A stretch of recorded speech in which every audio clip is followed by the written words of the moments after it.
نحمدہ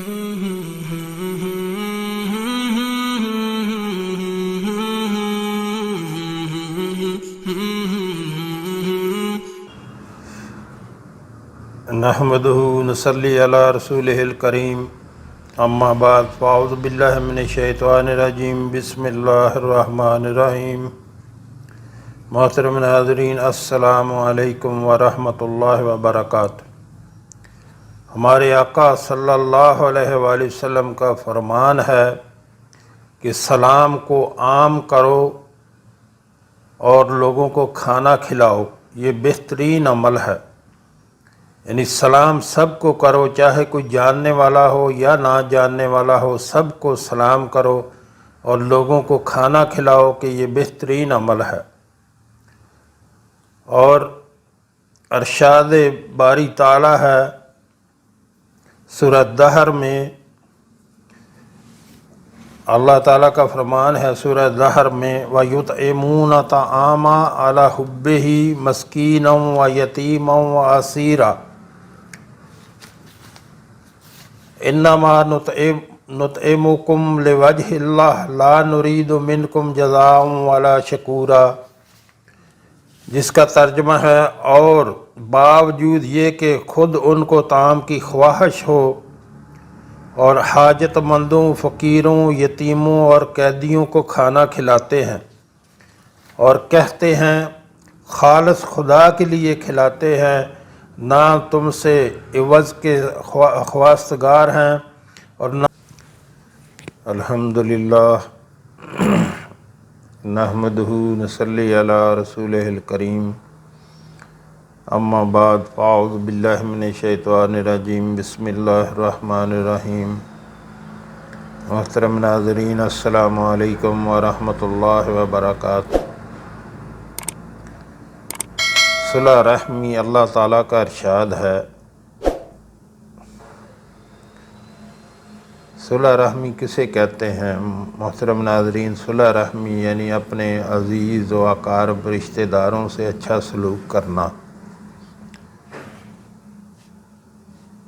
اپنے عزیز رشتہ داروں سے اچھا سلوک کرنا، اس کو صلہ رحمی کہتے ہیں۔ تورات میں لکھا ہے کہ اللہ سے ڈرتا رہ اور صلہ رحمی کرتا رہ، میں تیری عمر بڑھا دوں گا، سہولت کی چیزوں میں تیرے لیے سہولت پیدا کر دوں گا،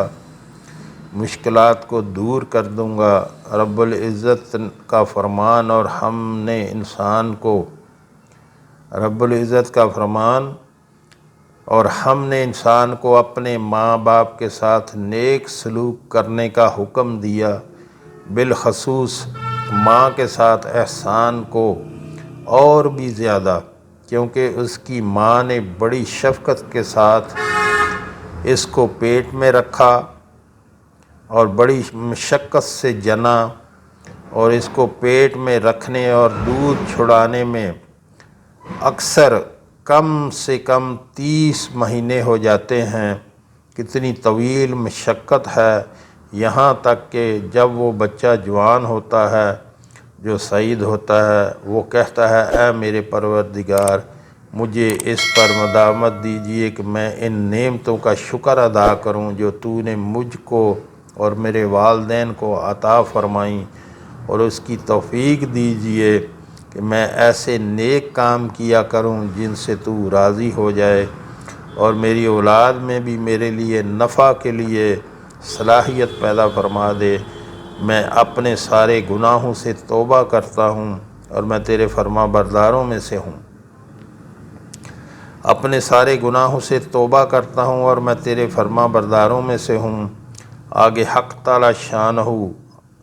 ان لوگوں کے متعلق فرماتا ہے کہ یہی لوگ ہیں جن کے نیک کاموں کو ہم قبول کر لیں گے اور ان کی برائیوں سے درگزر فرمائیں گے،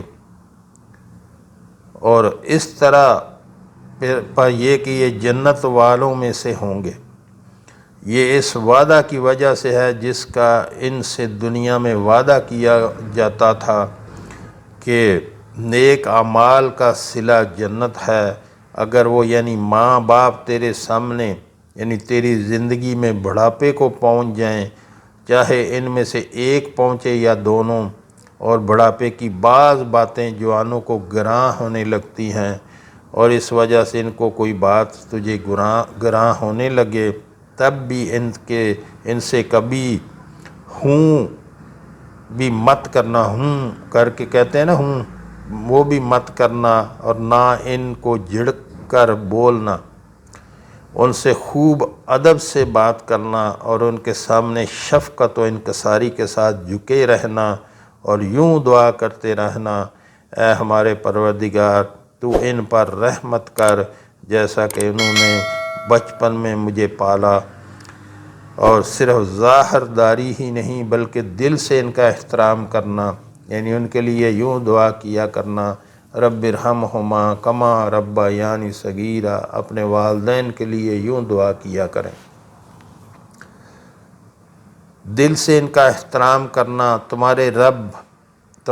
رب تمہارے دل کی بات کو خوب جانتا ہے، اگر تم سعادت مند ہو اور غلطی سے کوئی بات خلاف ادب سرزد ہو جائے اور تم توبہ کر لو تو وہ توبہ کرنے والے کی خطائیں بڑی کثرت سے معاف کرنے والا ہے۔ تو محترم ناظرین، والدین کے بارے میں اتنا کہا جاتا ہے، اتنا ہمارے کریم رب نے فرمایا، جہاں جہاں اپنی عبادت کا حکم دیا وہاں وہاں والدین کے ساتھ جو ہے وہ حسن سلوک کا حکم دیا، والدین کی فرما برداری کا حکم دیا، اور ان کو کبھی بھی اف نہ کرنے کا حکم دیا، یعنی ان کے سامنے اف بھی نہیں کرنا چاہیے، کہ ہوتا ہے نا والدین کوئی بات کریں تو بندہ کہتا ہے اف میں تنگ آ گیا ان ایسی باتوں سے، تو ان کے سامنے اف بھی نہیں کرنا چاہیے۔ اگر اف سے کوئی چھوٹا لفظ ہوتا تو اللہ تعالیٰ وہ بھی فرما دیتے، یعنی اتنا چھوٹا لفظ بھی ہے کہ ان کے سامنے اف نہیں کرنا والدین کے ساتھ، اور ان کے سامنے عجز و انکساری کے ساتھ جھکے رہنا، ان کا ادب احترام کرتے رہنا۔